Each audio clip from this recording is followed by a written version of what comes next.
So is Vasai cleaner or Arnala?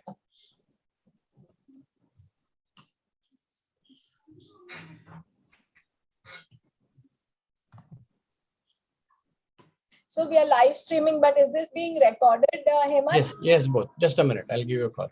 Yeah.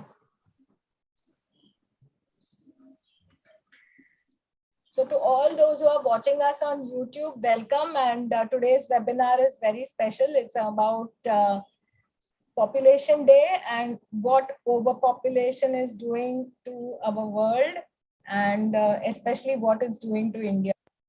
So that is the focus of our talk today. And we as pediatricians should be concerned because ultimately this will, the earth is going to be inherited by our children. And if we are working towards their health, then we have to look for a global, well-being, not just look at the curative part. And a lot of illnesses are because of pollution, and pollution is a lot because a very good afternoon and welcome everyone to our Wednesday webinar. And today we are observing World Population Day, and it's no joke that soon we are going to be overtaking China in being one of the most populated country, and that's nothing we have to be proud about. And with overpopulation comes a lot of other things, and amongst which the worst is pollution. And pollution is plastic pollution and paper pollution and pollution and pollution. And with that, we are polluting our oceans, which is the pits, because now if we go to measure, there are several kilometers deep of waste in the oceans, and that's all being eaten up by our marine life, and marine life constitutes more than 95% of our wildlife. So another thing that very, very concerning, what kind of waste we have: plastic and paper and rubber and glass, and there are so many electronics, and it keeps growing. But there is one family that says save our planet. They say no plastic. They have little girls who carry the rubbish, to help. So this site is of a young girl who is carrying the rubbish, and there are elders who are playing around and playing cricket and least bothered about how to help. She also plants. And then this is the other boy of the family who helps elders and does a lot of work like the elders do. Anjali, we cannot see the slides. Yeah, nobody can see them? No. I can see. Lisbon, can you see the slides? I can see. We can see actually, Anjali, we can see. Yes, we can see. Some problem on my side. Yes, indeed. Okay. So this family celebrates picnics on the beach, and they begin by cleaning the beach. They also train their children to plant trees. And this is Susanna, our first speaker of today. And if you want to find Susanna, if she's not at home, she's on the beach. If she's not on Bhuigao beach, she'll be on Suruchi, or she'll be on Kalam, or she'll be on Rajodi, or she'll be somewhere, but she'll be on the beach. And this is her husband. He is fighting very hard to save our wetlands. And both of them, they do a marvelous job, and that's why we are here today. They have not only inspired me, they have inspired a whole lot of people, and have a very well-known gynecologist here, Dr. Madhurani Akkerkar, who also joined us for a short while. Now she's not here, but she's in Canada. But, so she has inspired lots and lots and lots of people in Vasai and Virar. And there is a cleanup every Sunday. And if you tell her, I'm sorry, Susanna, I couldn't come, there are so many Sundays. So there is a lifetime of Sundays, and anyone wants to can come and join them on any Sunday, 7 o'clock in the morning. And it's just now that Lisbon told us that they go there 3 times a week. I think that's an understatement. They must be going there every time there's a holiday there on the beach. And they're not just having fun, they are having fun cleaning the beach. So this is the family. This is a very rare sight, I think. I've rarely seen them like this, or I can say I'm almost never seen them like this. I've always met them on the beach. So to hear about what plastic waste is doing to us, and how we as pediatricians, as people who are concerned about child health or about health in general, can do in small measures, in big measures, in whatever way we can. Over to you, Susanna, to hear. Hi, everybody. So I am Susanna. I want to thank you first for Anjali, ma'am, to invite us today for speaking about this very important issue, because this is really a crisis that we are facing now. It affects India a lot, but it also affects the whole world. So it is not just a particular thing to this country only, and it affects also countries which are not directly at the seaside. It can be also a landlocked country.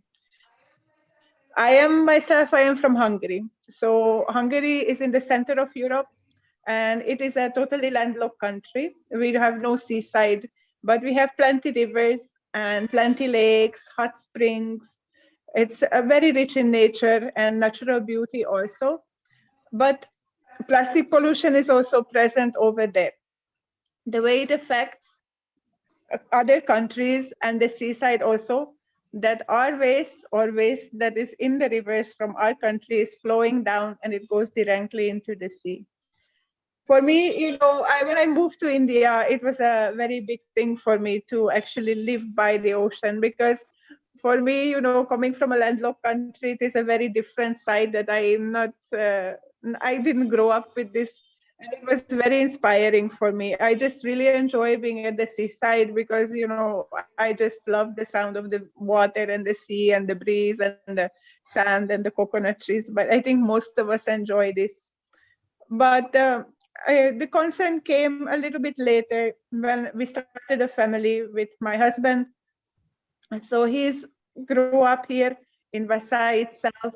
And whenever he was young lad, he used to go to the beach with his friends, and he remembers it as a pristine, very clean beach.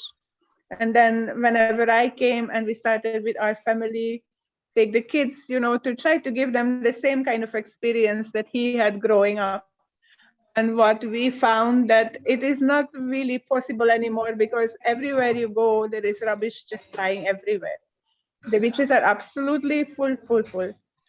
So that's how it came about. One day we were just thinking, that I wish, my husband was saying to me, actually, one day, I wish I just could pick it all up. So I said, so why don't we? So we started like this only. Every week we went to the beach, carried 2 big bags with us, filled it up, and just went and disposed it on the way home in some dustbin that we found. So this is how it started. This is a little bit about our background. So I'm going to try to show you a little bit of a slideshow that I prepared so I can explain a little bit better, hopefully more understandable, what we can do. So, but the only thing it's giving, only the host can share in this meeting. So I cannot share my slideshow, Anjali ma'am. Vaibhavi, you may have to make them co-host.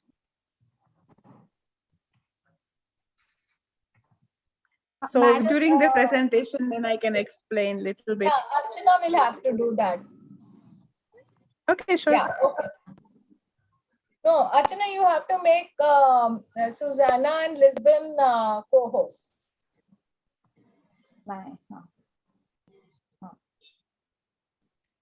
So in the meanwhile, I just want to talk about what we have started. And this was basically the reason, because when our kids were running around as toddlers on the beach, they were very attracted to all these colorful pieces of trash that they have found seeing on the beach, because obviously they are children and they're attracted to these colorful items.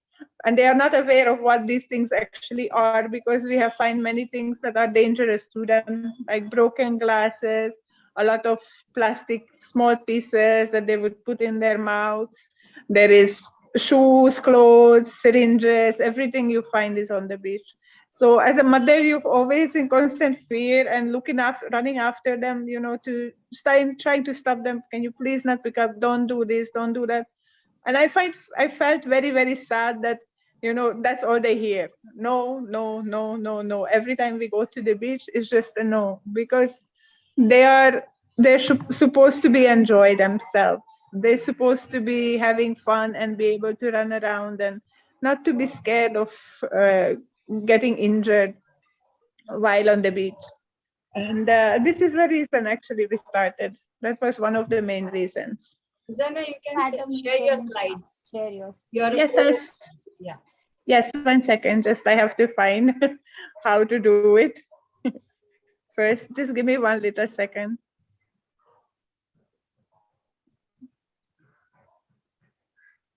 Mm. 1 second, I'll just have to figure it out how. Ma'am, there will be one icon below share Share screen. screen. Yeah. The green button, share screen. Yeah. Okay, share. SharePoint, I guess. Just give me 1 second. Yeah, I sure. am working on it.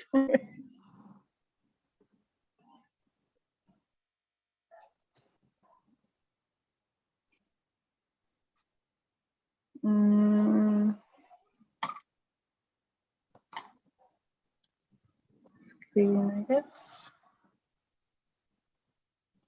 Both Lisbon and Susanna are now co-hosts.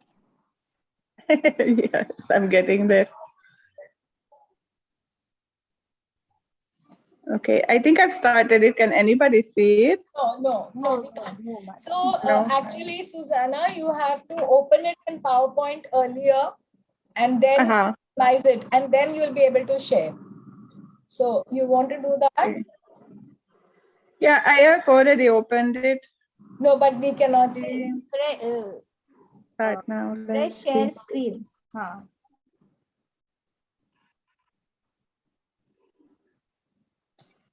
If she has not opened the file earlier, it won't open.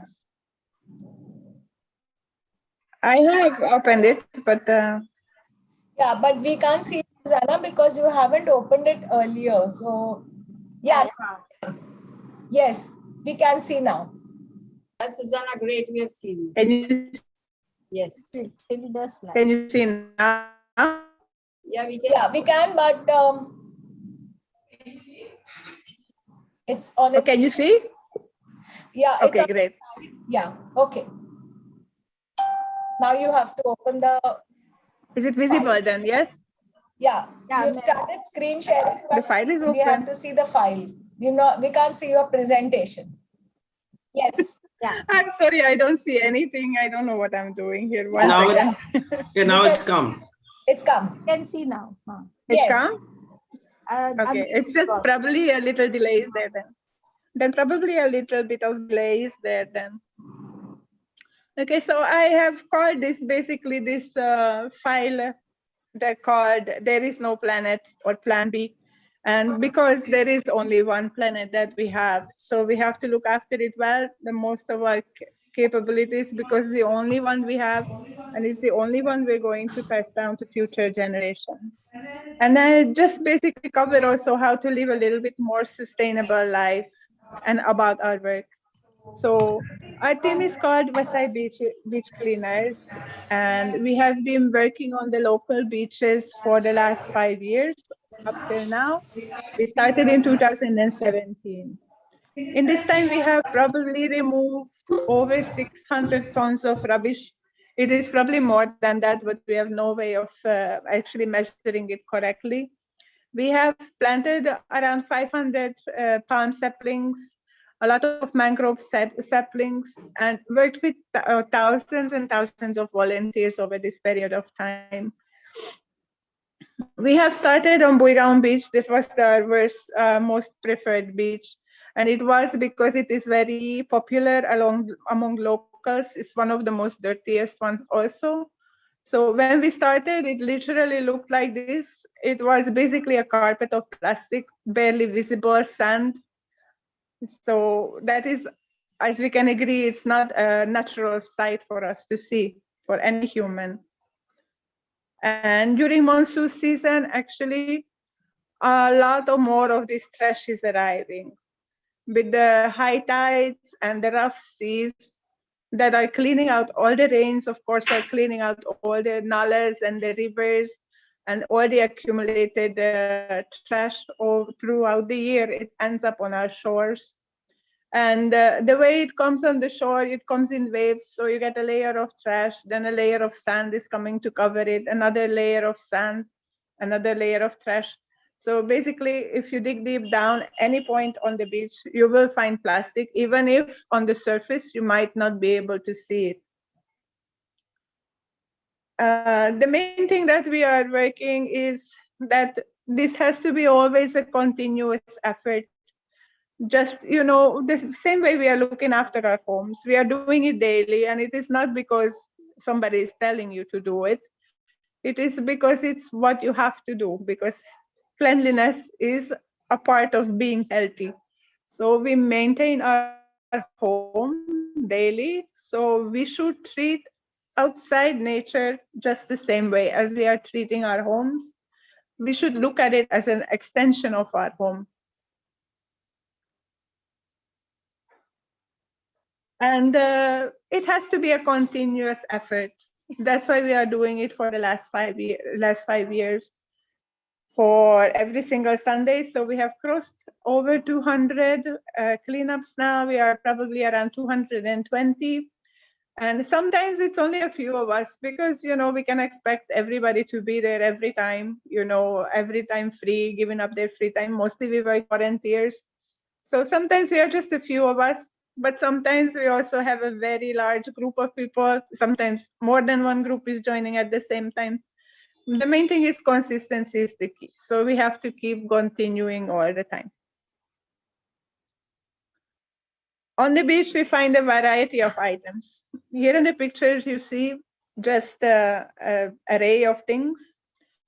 We find really anything and everything that is in your household, we will definitely find on the beach.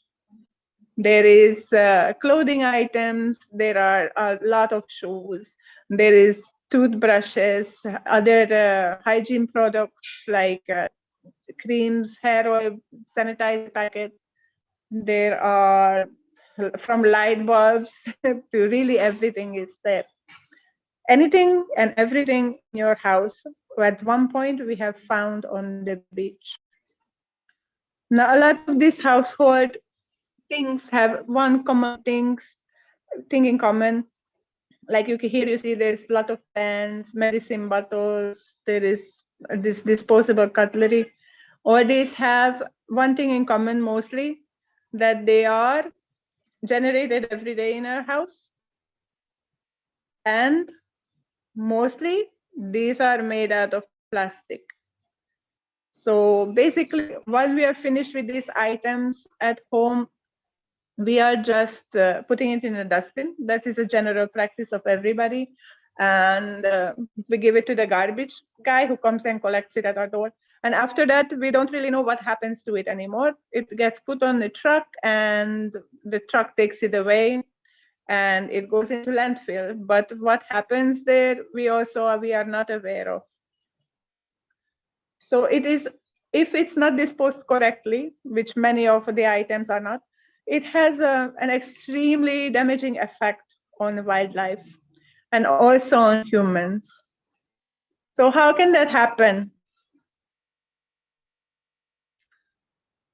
So when plastic ends up in the wildlife or in nature, it gets exposed to the elements like the sunshine, the different temperatures, heat, cold, wind, the waves if it's in the water, rain. And plastic exposed to these elements becomes very brittle, and it will start breaking into smaller and smaller pieces. And it will continue to do so until it becomes fine particles, almost like dust. That will be after impossible to clean up. So we are aiming to get it while it's still in a larger piece. And we have found and trash travels far and wide, especially if you are in the open waters, because we have found an array of items coming from different countries. So mainly we don't know where they are actually come from. Here we have a few items from Iran, Emirates, and Malaysia, which are all countries close by. So items from the Emirates or Iran can travel by the Arabian Sea. And I think a lot of the items are being thrown from like cruise boats, or it is cargo that has been fallen from cargo ships. It is difficult to pinpoint. So we find many countries trash landing up on Vasai shores also. Plastic is very dangerous to wildlife. There's horrible consequences for the animals because they get tangled in them, so get trapped in them. It reduces their mobility, unable to move, free themselves, obviously, because they don't have tools or hands to do so. That makes them, suffocation is one of the problems they can die from, or drowning, or starvation if they are unable to eat.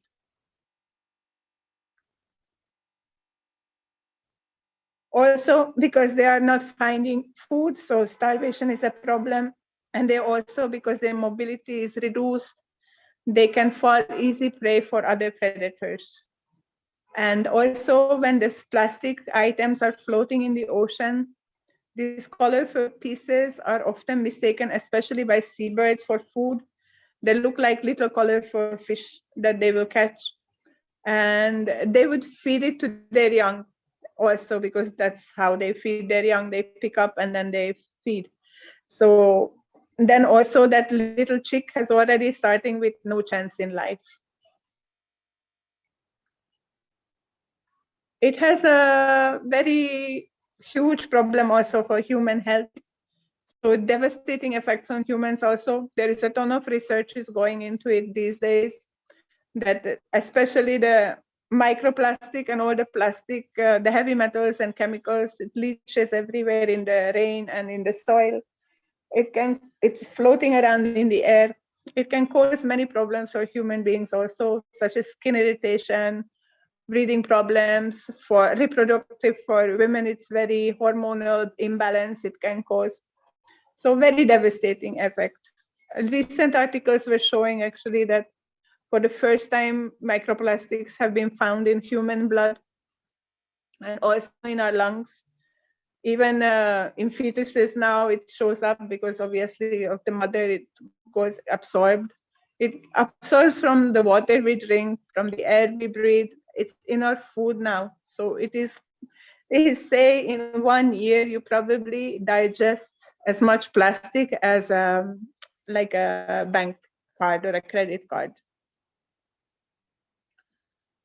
So there is things that we can do to actually help to reduce this huge problem that we are facing. First and foremost, what is the most important is to reduce our consumption.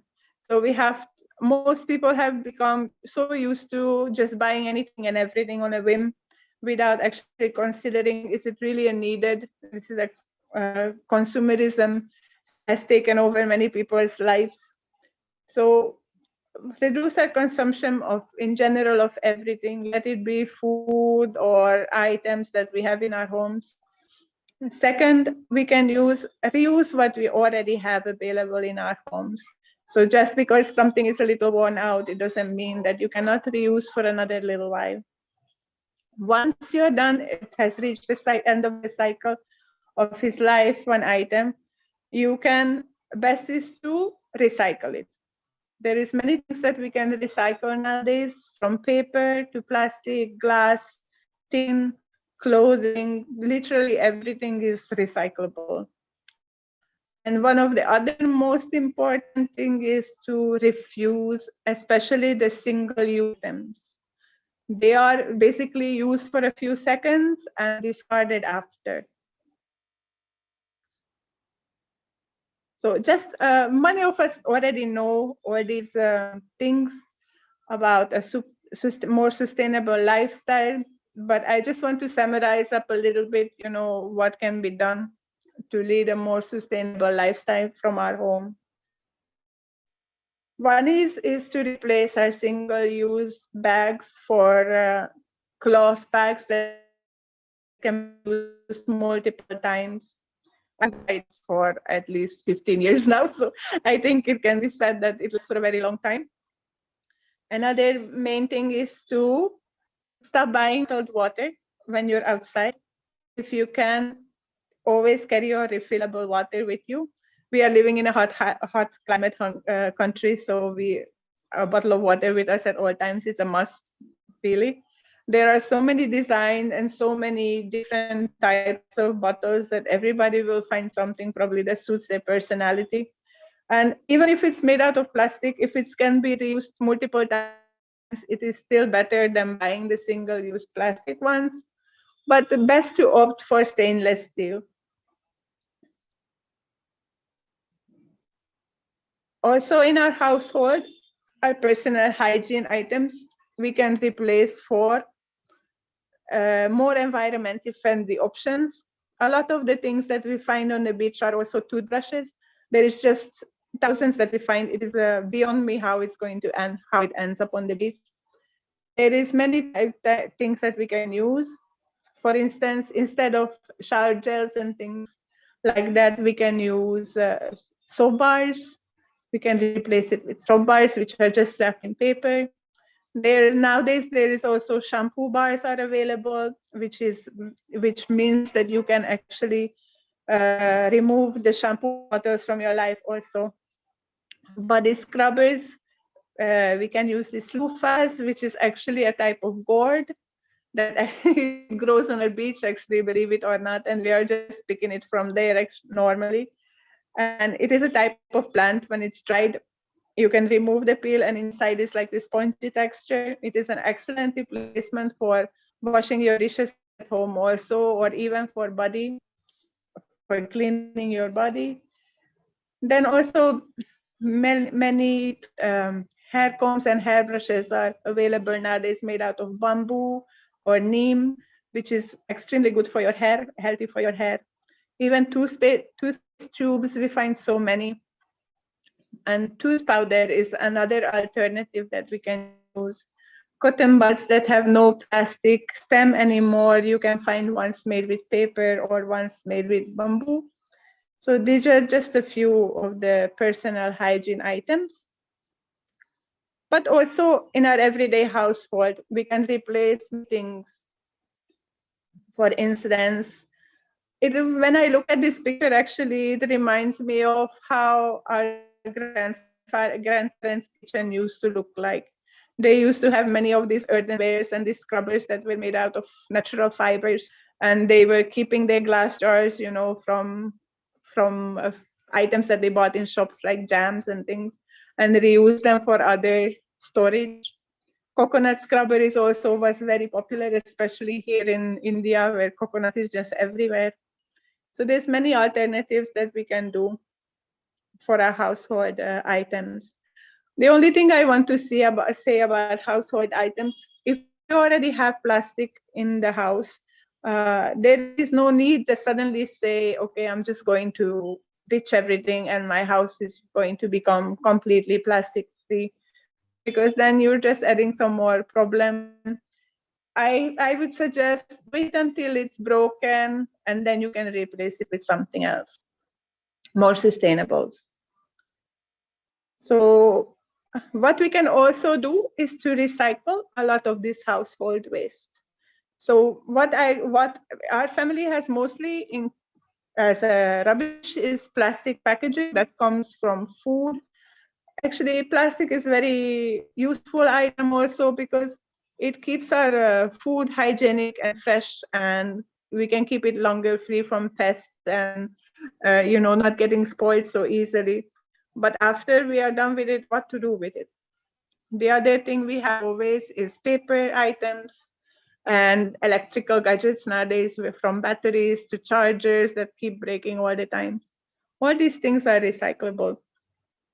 E-waste can be recycled, Plastic of all types can be recycled. Paper, obviously. And from the packets, we have started making these eco bricks. Eco bricks are these plastic bottles we fill up with torn up pieces of plastic, and that can be used for smaller building projects around your garden, or it can be donated also. We are working, most of our household waste is actually going to the DS Foundation.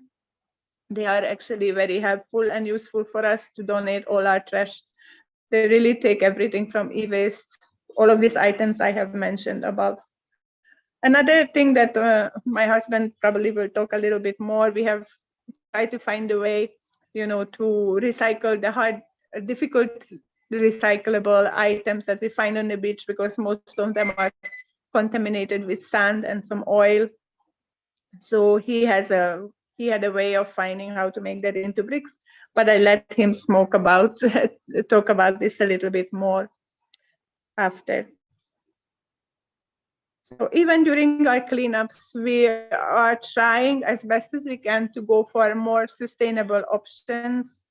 So we are using these reusable gloves that we can use probably up to 6 months, 7 months.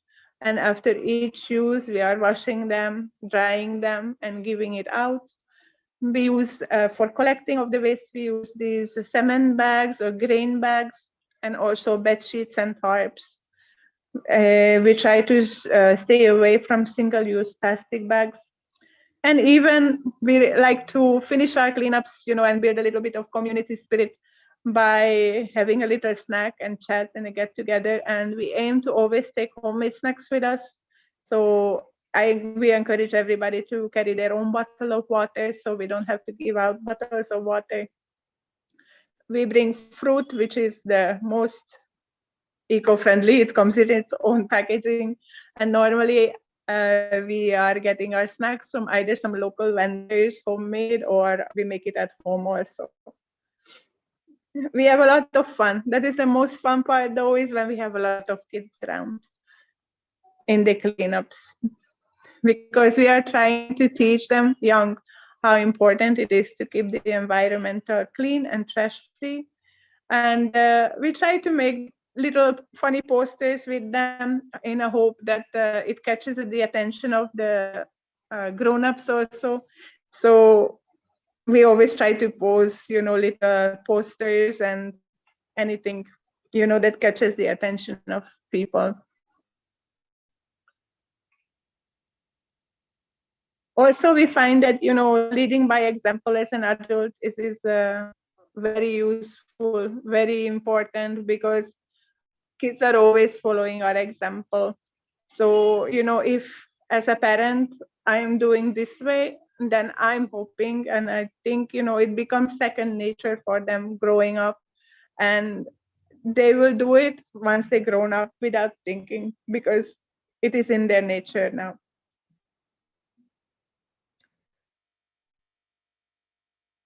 We also like to involve schools and different youth groups, because I found that, when you have a group of kids, they already have a banter and a camaraderie between them.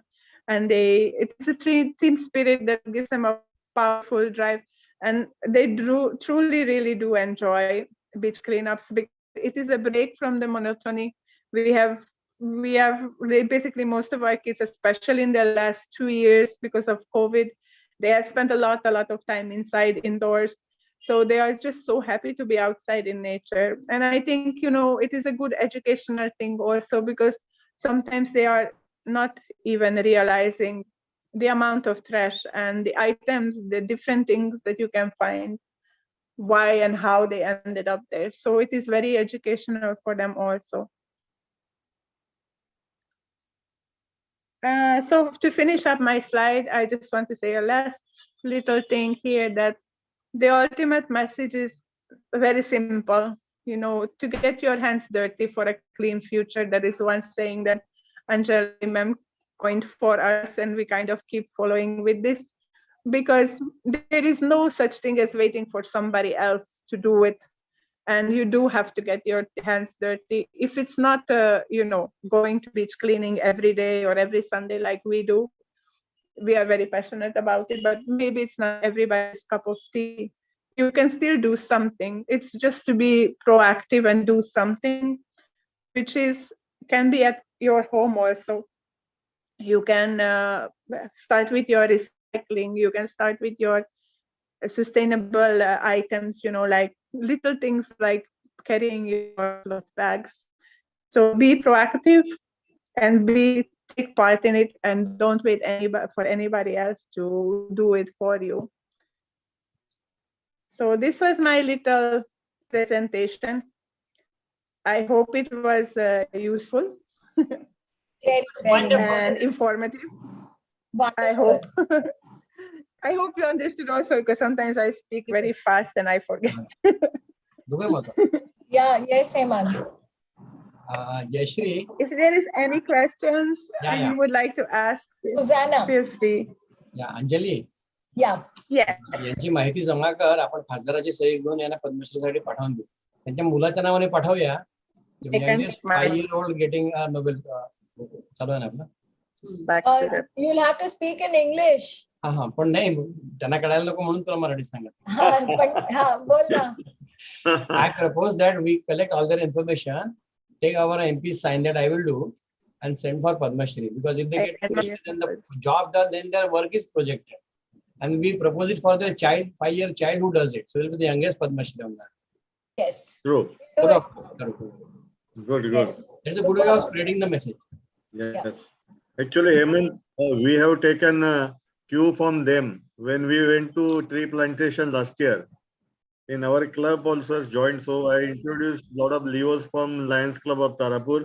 And we have got 2 beaches in our area, Nandgaon and Alebadi Beach. So our Leos from Tarapur, every Sunday they started doing, then alternate Sunday. And for last Very 1 year, nice. they have collected tons of plastic. And it's heartening to know that youngsters are doing this. So I think youngsters are the key to the success. Until and unless our youngsters, school children, and I think we have to inculcate this habit from the day one in our own houses. Then only it has, because I think we are a lost force. We are all above 50 years. Yes. We have got all bad habits, and I think very difficult to change the oldies.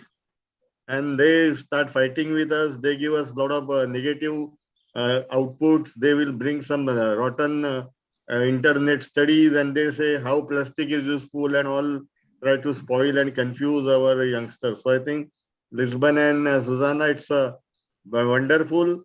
And at the beach cleaning, I think you are given a lot of initiative.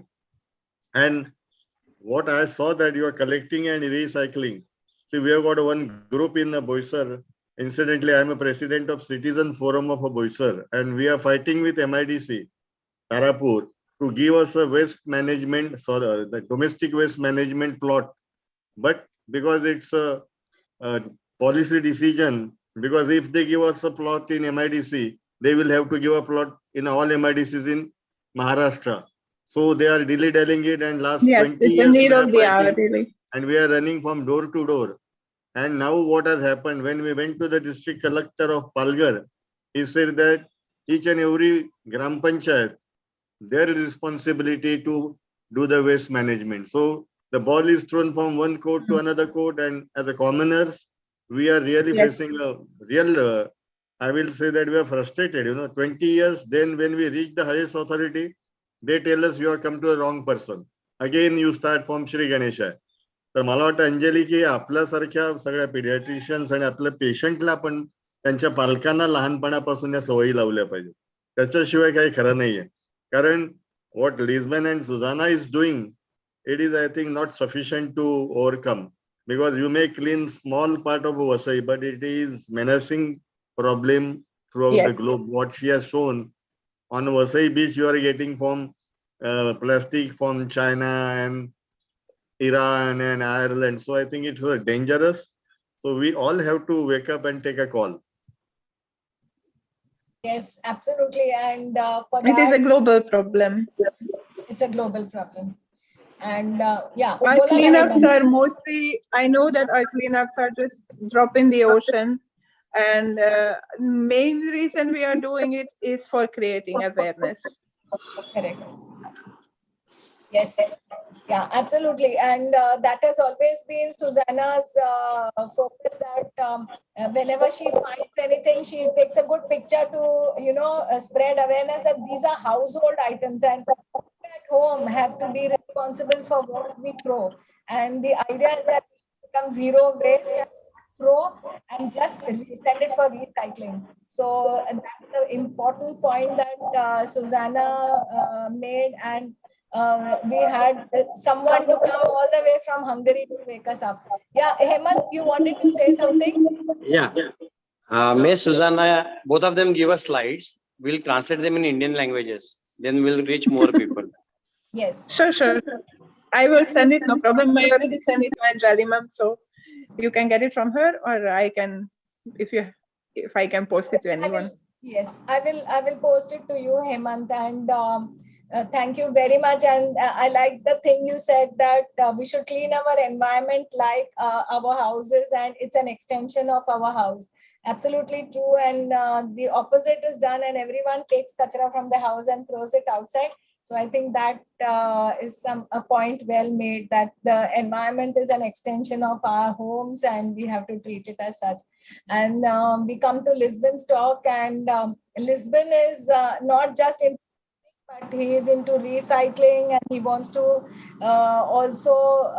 he does plantations, and it's not just any plantation, mangrove plantation, and he goes into the mushy mangroves and things that I get so frightened to even think about. I feel there'll be some yeti that comes out from somewhere, but Lisbon just marches into that. He sometimes takes his kids also there. And he's also into converting organic waste into compost. And there is a whole lot of things that Lisbon does. And please, Lisbon, with your presentation, show us what you want today. I would like to show you a video on mangroves, and this is the video is in Hindi, and it's very simple. So once you watch the video, then after the video, I'll explain the issues that is happening with mangroves here. The video is mostly about Mumbai mangroves. So what you see the plants that you see on the video are the same plants that is growing around the Mumbai, Palghar, anywhere around here. Let me start this.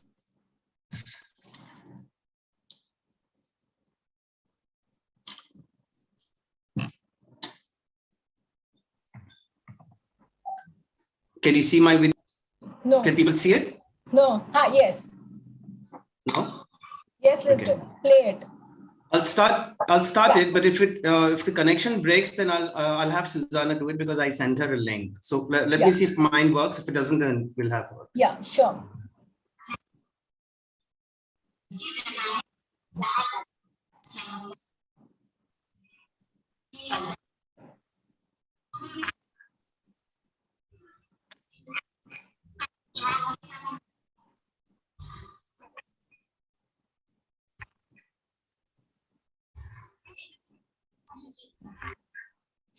Lisbon, it's not very smooth, and we can't hear the commentary.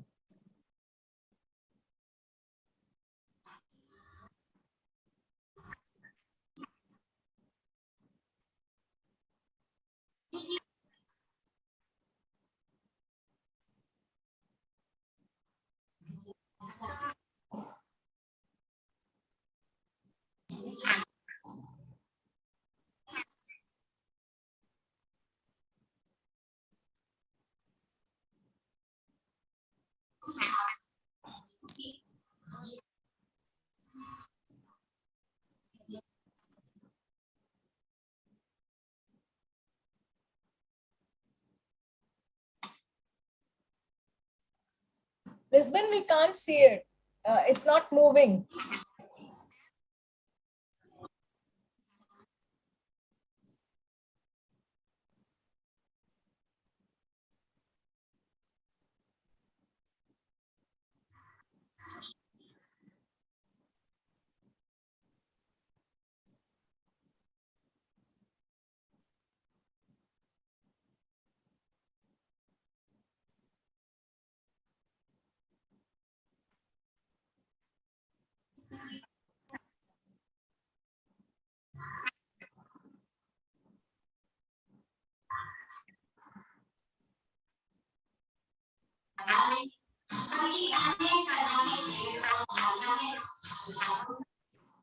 Getting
my point. Getting my point.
Hi.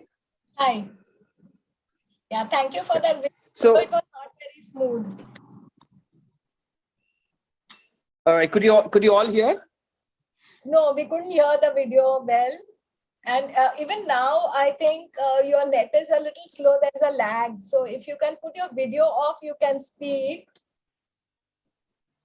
Okay. So yeah, so I'm using Susanna's phone now. Yeah. So that'll be good. Now, what the issue about mangroves around here is that because of all the development, a lot of the sewage water is flowing into the mangroves and then into the sea. So that is polluting the mangroves and killing them. Oh, the other effects of mangroves is because of all the plastic from the sea. When the high tide comes in, they come onto the mangroves, they get stuck on the mangrove branches, and then they start creating layers and layers over the soil. So fresh new seeds cannot start growing again. So you just have a lot of plastic inside the mud. You don't have this crabs or mud skidders. There are a lot of animals have problems because of all the plastic that is stuck in the muck. Not the other dangers of mangroves is that mangroves are prime property for developers. So because mangroves grow on the coastal region, a lot of developers are looking for this land to construct flats, construct buildings, because they can sell it at premium rates.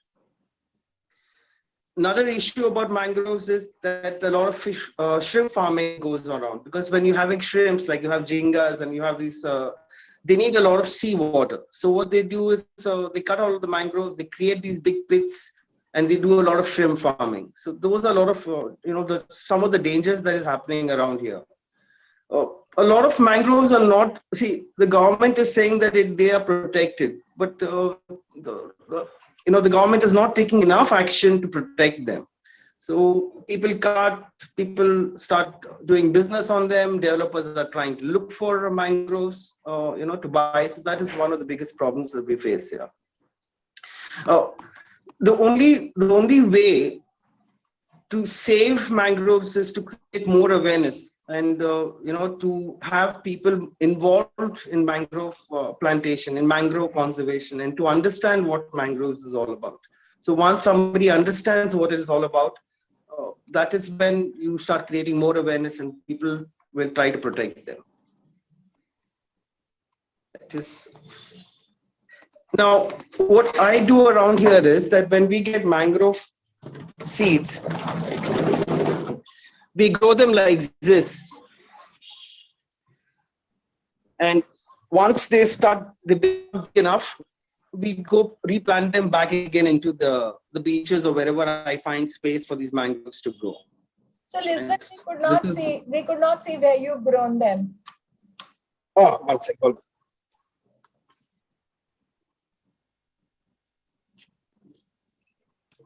Okay, yeah.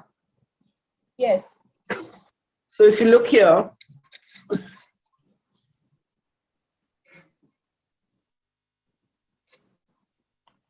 yeah. This is a mangrove seed. This is one type of mangrove seed. There are many types of different seeds. Yeah. Okay, it's got roots. Yeah. Lovely. So now rainy season comes in, a lot of the seeds start floating because of the waves, and they land up on beaches.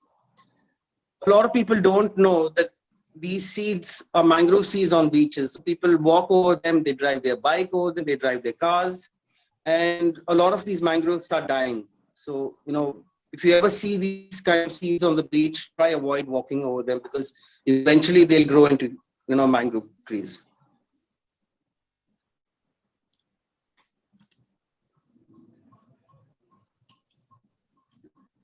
That is about mangroves. Yeah, so if you ever come to the beach, Susanna will be speaking to a group of people and telling them about plastic, and you'll find Lisbon just wandering off along the beach and looking for something. And you'll think he's looking for whale vomit, but he's not.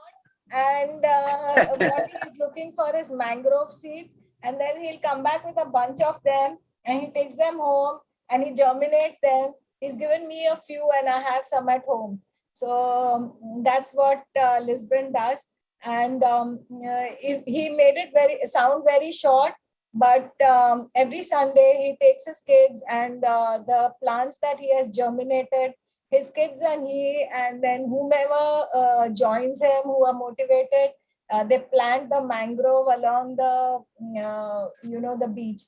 And the biggest problem we are facing in Vasai, which Lisbon did point out, is shrimp farming. And there are a whole lot of people, every Sunday Lisbon goes and he comes back disheartened because one portion of the beach has been cleared of the mangroves for shrimp farming. It's very, very disheartening. And and we can only feel disheartened, but Lisbon and his group of friends are doing something about it. So that's about mangroves. And they had also shared a video about how mangroves are the buffer for tsunamis and the waves, and they are that protect living along the beaches. So it's in fact about 5 kilometers away from the sea is actually all of mangroves, and that's the area that needs to be protected. And all of that sadly is now taken up for building purposes, and we are also staying there. So Hemant, तुम्हाला काय बोलायचं होतं? You know how the name Mangalore came? From mangrove. Good. You're so intelligent. And that's why Lisbon is involved. Lisbon will be happy to know that. Comes from the mangroves of Mangalore. The man of mangroves from Mangalore. I'm involved with the Mangrove Foundation. That is a government organization. It's a government NGO made to protect mangroves. Wow. But they're mostly concerned with the Airoli mangroves. So that's really a huge place. So you can, but a lot of people are not paying attention here. The other problem is that I spoke to the forest department, and she's telling us that the revenue department, the Tehsil, has not handed over the beaches and mangroves to them. And so that is one reason why they cannot take any action. Now, Gram Panchayat, there are two Gram Panchayats here close to the beach. One is Rangaon and one is, I think, Kalam. Arnala as well, I think, so is Gram Panchayat. Now, they are highly responsible for polluting the ocean and polluting the mangroves. One reason is that their garbage is not picked up by VVMC. Now, because they're staying in the coastal side, they take all the village garbage and they dump it on the mangroves. And they dump every day, they dump around 3 mini trucks. That is from one village. And then you have around 2, 3, I think Arnala as well. So there is around 6, 7 trucks, mini trucks being dumped every day of plastic on the mangroves or on the beaches. So this is one big problem. I did approach one of the Sarpanch, and I told him is that if you could give me all the plastic, I will send it to a recycling company. Now, he did not want to do that is because he's saying it is a cost for us. We don't have funds. So they rather dump it on the mangroves and then they let it be. The waves take it away. And then next day again, they dump it and then waves take it away. So there is many problems, but if we have more effectiveness from the government, then this wouldn't happen. But creating more awareness would maybe change. So that is one problem. I did send a geo. I sent the geolocation to the Mangrove Foundation. They still haven't done anything yet. So it is a tough task actually. So perhaps networking will help, and perhaps Dr. Hemant Joshi, who knows a lot of people in the Gram Panchayat, can help. Yeah, I hope so. Sure. Yeah, because see, awareness and networking really helps. Now, if we have 1.2 billion population, if even 10% of the population does something for the environment, it will have an impact. It is the problem is that a lot of people are not coming forward, and they're waiting for something to happen. And then when something happens, then they want to blame somebody for it. So you either want to blame the government, you want to blame the municipal, you want to blame somebody because you don't want to take the ownership. No, so that is the problem here. I mean, I'm sure all the mangroves are going to go away in the next 10 years, and I'm just I'm just doing it because I want to do it, and not because I think I can save them. Because it is very difficult. You cannot fight with you cannot fight with for something when you don't have enough support. So my activities is based on awareness. My activities is not. I don't think that my activities had would change the coast, but it will probably change a few people's mind. Yeah, and Lisbon, you've surely done that, and all of us are really, really moved by what you have said, and surely we will all do something, because this is the earth our children and grandchildren are going to inherit, and we have to make sure that it's the way it's supposed to be. Yeah, Hemant? Yeah, Lisbon, I become your fan. Yeah, good. Number one. Number two, Bhagat Singh, Bhagat Singh blasted a bomb in Parliament. And that time he said, Correct. He said, I blasted a bomb because governments are deaf. They do not listen to small voice. Same is valid for 140 crore Indians who are too busy with survival. So they don't have eyes, ears, or brains for the community or the country. That is our problem. Number one, I'm just putting things across. Number one. Number two, suppose I want to kill somebody and I have a gun. So shooting anywhere is not going to work. I have to aim it at the person and then press the trigger and not anywhere else. So whereas what we do is good for educating the masses. Like for example, maternity leave was only 3 months first. And maternity leave was 3 months first, and we wanted it to be 6 months. So it took us 30 years, but now it is a law. So we need to influence those 750 lawmakers, members of parliament, and we need to influence the Ministry of Law, which makes the laws, and Niti Aayog, which suggests them changes, and the men in power. Now it's very difficult to do that, but it's possible. Like NET has 750 email IDs of all the 750 parliament members, and we can send 500 emails from one email ID. So if we have two, I'm just talking a general plan so that all of our colleagues can also understand how to influence decision makers. So we can download the 750 parliament, 550 members of Lok Sabha and 250 members of Rajya Sabha. So that makes it about 800 people. So if we take down 800 email IDs and make them in 2 groups and send them from 2 email IDs, we can send 800 people 1 email every day. But they don't read. So it has to be a poster with 1-line message. And 1 poster a day, we can influence them over some small time. And maybe you have to plant many 5 million sperms many times to make 1 baby. So the idea is to fructify. One, you need an idea which you have. Number 2, India has primary sterility, means we don't make such babies like babies of ideas. It takes time. But I'm inspired with you, and this is one way to do it.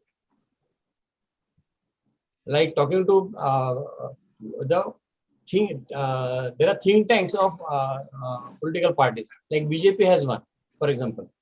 So if you write to the BJP, I start working with null hypothesis, means even if this does not happen, I am not going to be disheartened, and I'm going to continue working for lifetime. And I see you working that way.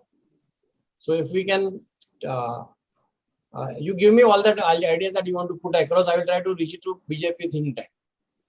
And I hope it will work sometime. Yeah, Lisbon, this will work definitely. And mangroves is something that is so precious. And if you've seen Lisbon working for it, I'm sure you'll be moved. And if you haven't been to see the mangrove, then do come one day and Lisbon will take you for a round. And his children will tell you about the mangroves because they are the ones who do the planting.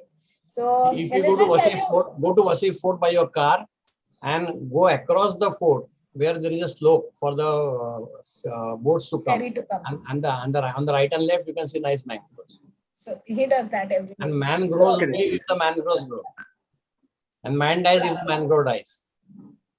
We have Ryan Green on the show, so on the webinar. So would you like to say something? Would you like to unmute and put on your video and say something? Do you want to invite him to say something, Lisbon? Oh, yes. Is Graham there?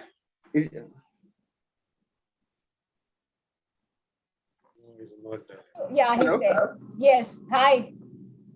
Good morning from Washington, D.C. And good afternoon from Vasai. Nice to finally meet you. Lisbon, do you want to introduce or shall I kick off? You can kick off. You're good at, talking. Hi, my name is Graham, son of Orion. I'm based in Washington, D.C., originally out of New Zealand. Excuse me, it's rather early here. I've just got up. Lisbon and I have been working. One step back. I'm the founder of a nonprofit called IC. IC has developed technology to map pollution simply by using a photo through your mobile phone. These maps, the pictures of pollution are then put onto either nautical charts or terrestrial maps. And those maps we can use for all sorts of things. We can use it to show government the extent of a problem. We can also show how people are cleaning up. One of the things I think that is lacking in all of this discussion is actual evidence and hard data that you have to show governments there is an issue and to show them a quantifiable number that this is the extent of the problem. I think without this sort of information, again, you can email the government, but they don't need to pay attention because they have plausible deniability. But when you have maps, things change. Lisbon has been collecting data for us for about 6 months, just to show the extent of the problem in Vasai. And at a much larger scale, Lisbon, this is probably new to you, but the Vasai data will in fact be used by, as we work up artificial intelligence to assess what is in the photos. Lisbon's imagery will be a core part of how we develop this AI system, which pretty much changes everything in terms of data management and data analysis. I probably come to this problem from a slightly different perspective. We all need people like Lisbon, the people that do the hard and dirty work. I'm interested in the technology that can sit in behind this to actually help Lisbon and help governments manage this problem better. I think we need industrial size solutions for what is an industrial size problem. And at the heart of industry and of course commerce comes information and data. And pollution is no different from development or macroeconomics. If we treat it, we have to understand it at its smallest detail to actually be able to put in place plans to improve and to change. That's probably I can give you some more information about IC. We're backed by the shipping industry, so we have a number of members who are based in Mumbai.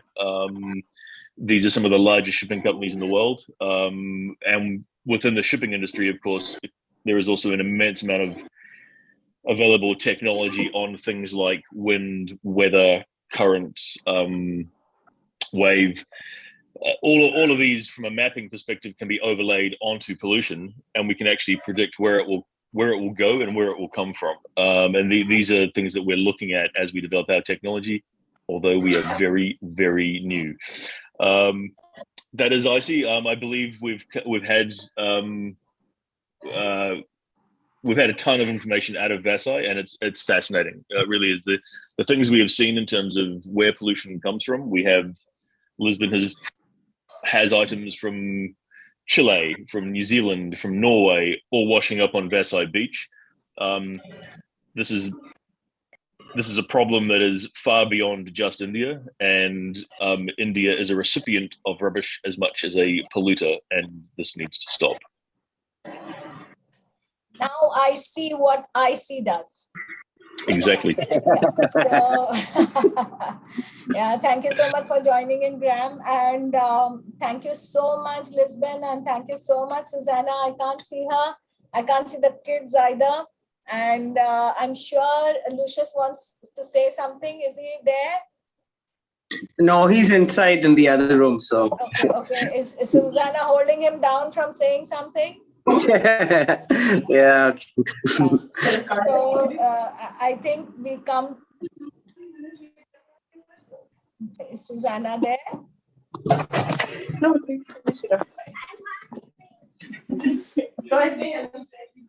and one of the best gifts I've received from Susanna is she makes hand knitted mats. Hi, Lucius.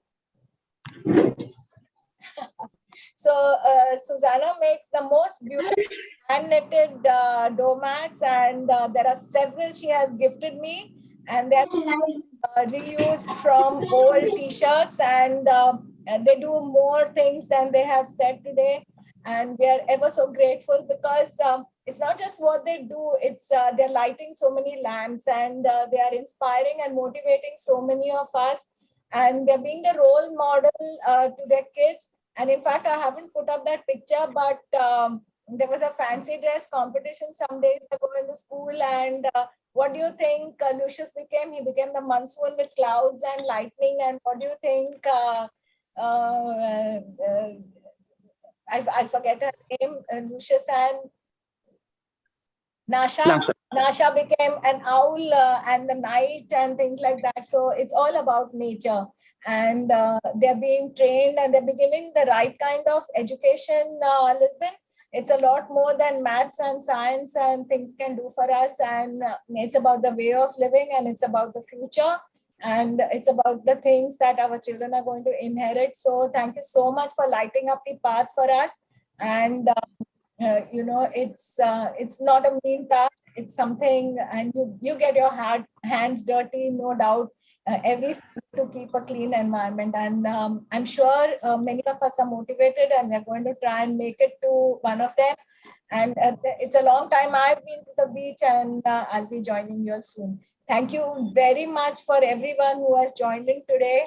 And this is being recorded, and we're going to share the recording. And if you can share that video with us, that's a lot. So about— I'll do it right away.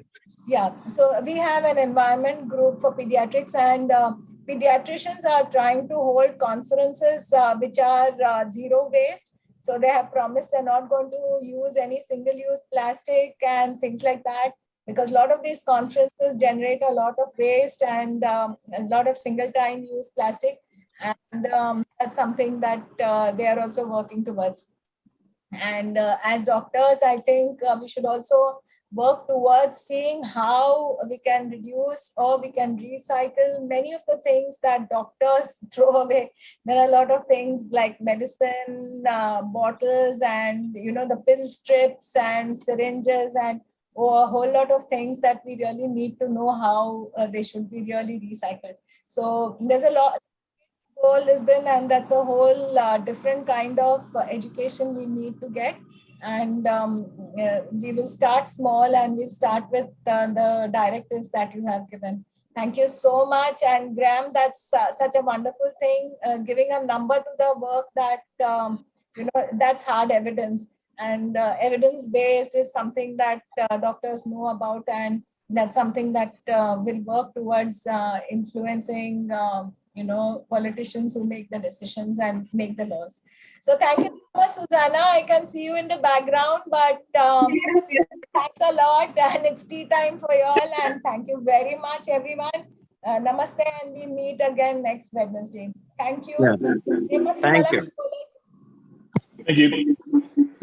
Thank you. Thank you. Thank you, Susanna. Yeah. Thank you for having us today. Thank you. Thank you. Thanks for everybody to joining. Thank you.